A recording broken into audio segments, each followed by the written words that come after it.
Morning.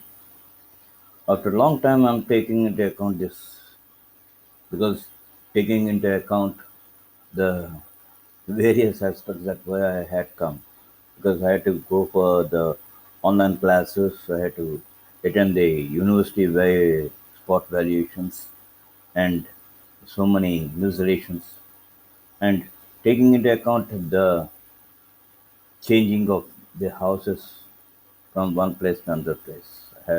I didn't take this okay I mean video classes.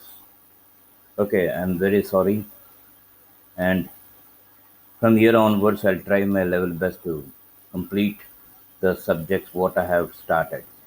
I have started this financial accounting, then afterwards, after I have started cost accounting, and now we are going for business law because everything is there in the middle. So this thing I don't want to continue do like this. I want to continue. I want to finish off this. Yeah. Okay. In the last class, we have discussed about this business law and agreements opposed to public policy. Now we are going to start a new thing today, that is breach of contract. Breach of contract and remedies for breach. Breach of contract means nothing but breakdown of a contract. And when there is a breakdown of a contract, either by the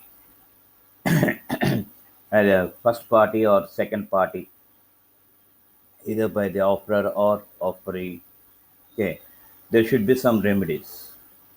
Automatically, the breach will come, breakdown is going to come. And what are the remedies that we come across when there is a breakdown of a contract? Breach of a contract is nothing but breakdown of a contract. Okay, breach of a contract. When an obligation involved in a contract is broken, there is that is termed as breach of contract. Okay, whatever it may be, the obligation that was there when it was broken, when it was not done, either by the first party or for the second by the second party, automatically it will go for breakdown or breach of contract. If a party to contract does not fulfill his contractual obligations and make the performance of contract impossible, then he is liable for damages incurred by injured party. See, if a party to a contract does not fulfill his contractual obligations, either the offerer or the offeree, when they won't do the obligations, automatically the contract is said to be broken. And when you broke the contract, automatically one person will be in gain and one person will be in loss. So, what are the remedies that you are going to give to the person who had lost? Okay, in the form of damages, okay, you have to see the other party, that is who is losing that. Okay, now types of breach of contract. There are two types of breach of contract. Okay, types of contract means there are two types. Sorry, breach of contract is of two types: actual breach and anticipatory breach. What is actual breach of a contract and what is anticipatory or constructive breach of contract? Actual breach of contract is nothing but okay at the time when the performance is due or during the performance of the contract. At the time when the performance is due, it is going to be completed. Or okay, during the performance of the contract, any at any time the contract is said to be broken. I'm sorry. So that is nothing but actual breach of contract. Breach of contract at the time when the performance is due. In case of breach of contract, at the time when the performance is due, one party of a contract fails or refuses to perform his or her promise on the due date. Okay. See, the offerer he will make an offer, and the offeree he will accept that, and the offerer he will perform his duties, and the offeree has yet to perform his duties. So by that time when he refuses I don't want to do this, automatically it is said to be an actual breach. That is, okay, breach of contract at the time when the performance is due. Okay, I'm giving a example for this. P promises Q that he will deliver 100 bags of the moong dal to Q on 1st May 2014. On the due date, P refuses to make delivery. The contract between P and Q is discharged by breach of contract. That is the thing. Okay. P promises Q that he will deliver 100 bags of moong dal on 1st May 2014. On the due date, that is on this May 14th, on the due date, P refuses to make delivery. The contract between P and Q is discharged by breach of contract. This is nothing but actual breach of contract. In this, what happened? Okay, the contract between P and Q is discharged by breach of contract.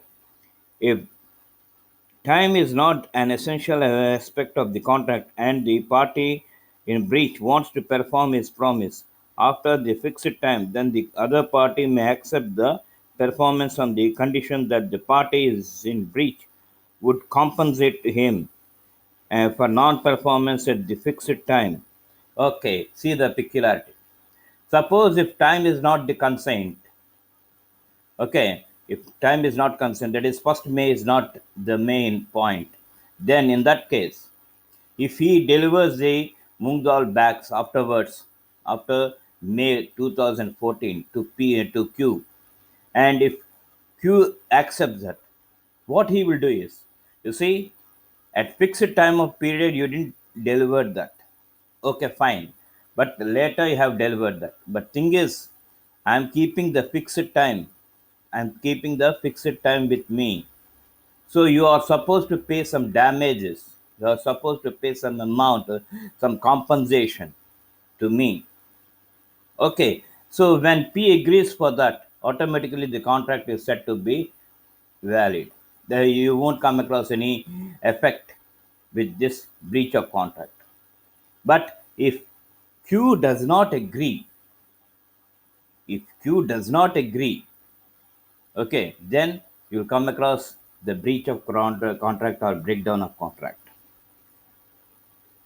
If the party not in breach wants to claim compensation from the party in breach, then a prior notice concerning that should be sent to the party in breach. You have to send a notice to the party in breach, in breakdown. So that is it. You see, I promise you to deliver the bags by May 1st, but due to some reasons I cannot able to. Like me, okay, you take. I have to continue, but there is a breakdown. So there should be a notice. Okay, thereby, okay, people they'll come to know that because I didn't give any notice. So it is my fault. So that fault I have to accept and that fault I have to go through. Okay, so this thing it should be given a prior notice when you come across like this. Next, breach of contract during the performance of the contract.